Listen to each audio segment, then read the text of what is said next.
समाज ही तो करेगा। तो हमको ये पता होना चाहिए समाज में कितने प्रकार के लोग होते हैं। समाज में 4 प्रकार के लोग होते हैं। पहला, शूद्रों के बदमाश।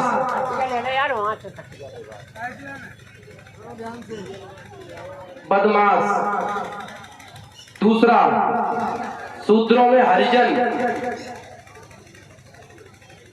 तीसरा, शूद्रों में आधे समर्पित।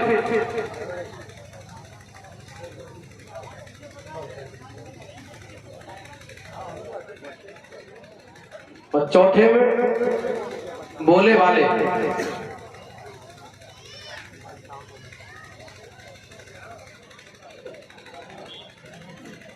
यानी कि शूद्र समाज में 4 प्रकार के लोग होते हैं। एक, शूद्रों में कुछ बदमाश भी होते हैं। बदमाश लोग पता है कौन होते हैं? मैं बताता हूँ। बदमाश वो होते हैं जो आरक्षण का लाभ लेते हैं, डॉक्टर बनेंगे, इंजीनियर बनेंगे, कलेक्टर बनेंगे, कमिश्नर बनेंगे, जज बनेंगे, यानी कि बड़ी बड़ी पोस्टों पे जाएंगे। और पोस्ट पे जाने के बाद क्या करेंगे? पॉश कॉलोनी में मकान बनाएंगे जहाँ इनका जात का व्यक्ति ढूंढने से नहीं मिलेगा। और मकान बनाने के बाद फिर क्या करेंगे?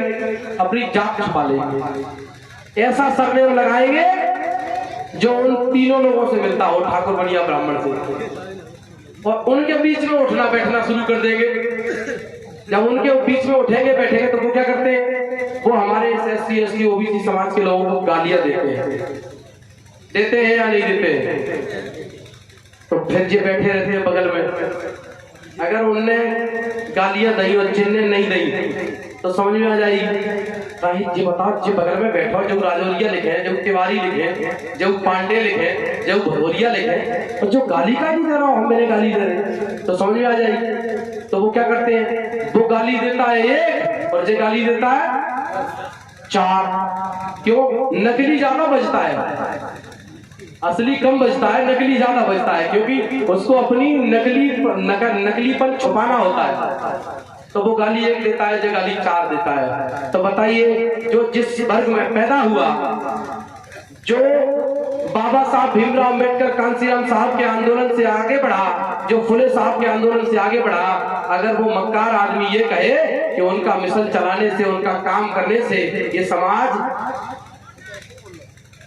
अब चूंकि शब्द नहीं है इसीलिए मैं इतना ही आप लोगों से निवेदन करूंगा कि ऐसे लोगों से सावधान रहें। ये आस्तीन के वो सांप है जो आपको कब डस लेंगे ये पता नहीं चलने देंगे। तो ऐसे बदमाश लोगों से हमको सावधान रहना है जो आरक्षण का लाभ लेते हैं और दूसरी जगह पर कोठी बनाकर अपने ही लोगों को गालियां देना शुरू करते हैं। तो बताइए, ये लोग बदमाश हैं या नहीं है? दूसरे नंबर के लोग, शूद्रों के हरिजन, ये बहुत खतरनाक है। 131 से ज्यादा बैठते हैं संसद में, और वो हर बिल पास होता है जो इन शूद्रों के खिलाफ होता है, वो हर बिल पर साइन करते हैं कि नहीं करते? गांधी के हरिजन, आप लोगों में से हरिजन बहुत लोग जानते होंगे क्योंकि काफी लोग गांव में जाके बता चुका हूं, लेकिन मैं फिर भी बता देता हूं। हरिजन का मतलब होता है हराम की औलाद। पहले प्रथा थी, अच्छा बात आ गई है तो पूरी करते हैं। अभी देश में एक बड़ा आंदोलन चल रहा है, बड़े बड़े तिलकधारी, वो पंडा पुजारी आंदोलन कर रहे हैं। देश कौन सा राष्ट्र बनना चाहिए? काहे के लिए यज्ञ चल रहे हैं? हिंदू राष्ट्र के लिए। आपको पता है हिंदू राष्ट्र क्या होता है? मेरे 90% समाज को नहीं पता होगा। हिंदू राष्ट्र क्या होता है उस बात को समझिए। हिंदू राष्ट्र में आपसे 4 अधिकार छीने जाएंगे। पहला अधिकार, शूद्रों को शिक्षा प्राप्त करने का अधिकार नहीं है। संविधान से पहले हम लोगों को पढ़ने लिखने का अधिकार नहीं था। दूसरे नंबर की चीज, शूद्रों को संपत्ति रखने का अधिकार नहीं है। ये जितने भी घर मकान दिख रहे हैं ना, एक भी नहीं रख पाओगे अगर देश हिंदू राष्ट्र बन गया। हिंदू बिंदु राष्ट्र कुछ नहीं है, ये उसी मनु के विधान को, ये उसी मनुस्मृति को दोबारा लागू करना चाहते हैं और बाबा साहब का संविधान खत्म करना चाहते हैं, जिस मनुस्मृति को बाबा साहब भीमराव अम्बेडकर ने 25 दिसंबर 1927 को जलाया था। इसीलिए वो कहते हैं कि हम एक बार और सत्ता में आएंगे और मनु का विधान लागू करेंगे। अगर वो मनु का विधान लागू हो गया तो बताइए, ना हमारे पास जमीनें होंगी, न तो शिक्षा होगी, न संपत्ति होगी। और तीसरे नंबर की चीज, सामाजिक बैठक। आज हमने क्या बुलाई है? ये सामाजिक बैठक बुलाई है। ये शूद्र समाज की, SC ST OBC समाज की, इस देश के मूल निवासी बहुजन समाज की बैठक है। अगर ये देश हिंदू राष्ट्र बना, मनुस्मृति लागू हुई, तो मनु के विधान में शूद्रों को सामाजिक बैठक करने का अधिकार नहीं है।